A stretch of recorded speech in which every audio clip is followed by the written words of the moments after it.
Okay.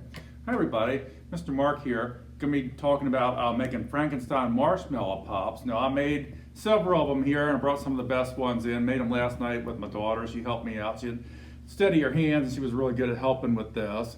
And this is one. And I'm going to talk you through all the steps we went through. Now we'll let you know it took about an hour, so it does take a little while.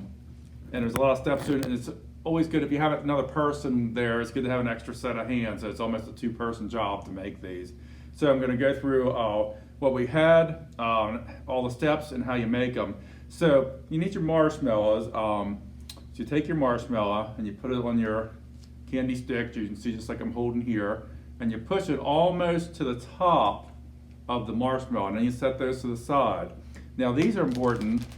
These are candy melts. You can find these at the craft store. And I use this color. This is kind of a dark green. The thing to know is when you melt them, they're going to get a little more bright, because this is the color that I use. And you can see it's a little darker when it's in this wafer form. When you melt them, they're going to get a little more bright. So you need a microwave safe dish. So I put them in a dish and melt them like every 30 seconds. Keep melting, and then get a spoon and stir it up. And you want it really soft and a little bit warm. And then when you have it ready, then you take your marshmallows on a stick and you dip them in this way. And you can see I didn't do it underneath. It was a little hard because you got the stick in, but I did it all the way around and get it pretty even.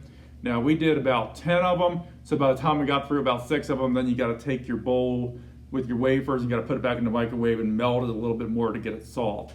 And then once you have them and they're all green and they're all covered like you want, what I had a piece of styrofoam, and I stuck these in here and put them in the refrigerator.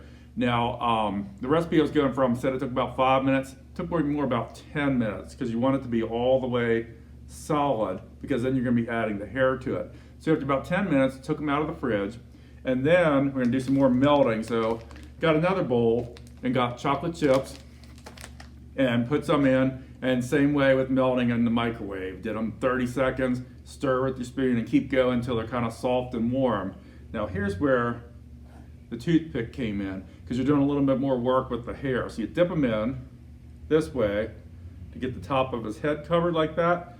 But then, this is where I had to get my daughter, because she has a real steady hand, to take the toothpick, and while it's still soft, you start pulling that chocolate down to give it that look of hair, like Frankenstein, to give it that hairline, and pull it down. And so you have to do that for each one. It gives it a real nice look, so it doesn't just like look like it's just coated on the top. And so again, if your chocolate starts to get, cool down while you're working on it, then you got to put it back in the microwave and melt it some more. And then we did all those. So then we had to put it back in the styrofoam, put it back in the fridge, and wait some more. And this took about another 10 minutes, because you want it so that it's fairly solid, because you don't want it where it's going to drip. And then once you do that, then you're ready to start working on the face and everything. Now this is where we got the pretzel sticks. You get the skinny pretzel sticks. And it's probably best if you cut off the ends. It looks a little bit better.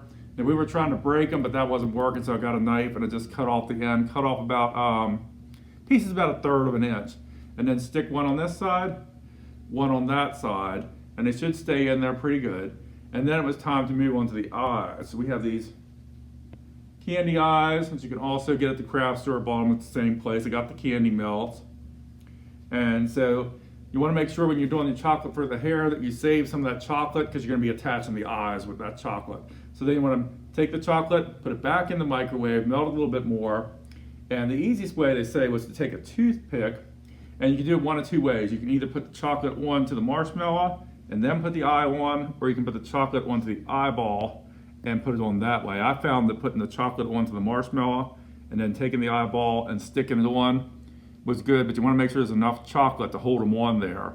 So you do both the eyes, and then I went and we put them in the refrigerator for a little bit so it would solidify, so the eyes were stuck on there. And then the last step we did in the decorating was these are Food Writer edible color markers, come in a 5-pack. Also got them at the craft store, same place we got the candy melts and the sticks and the candy eyes.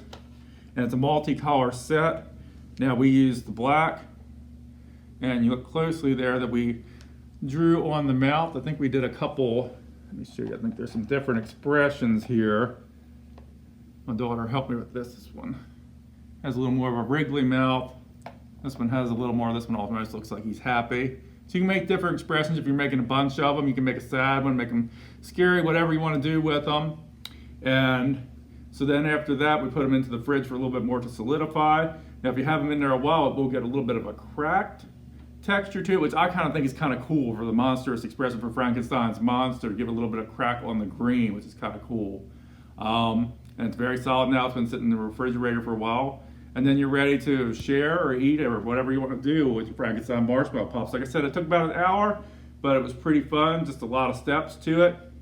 And we're a little over 2 weeks away from Halloween, so neat treat to make for Halloween. Thank you so much for watching me today.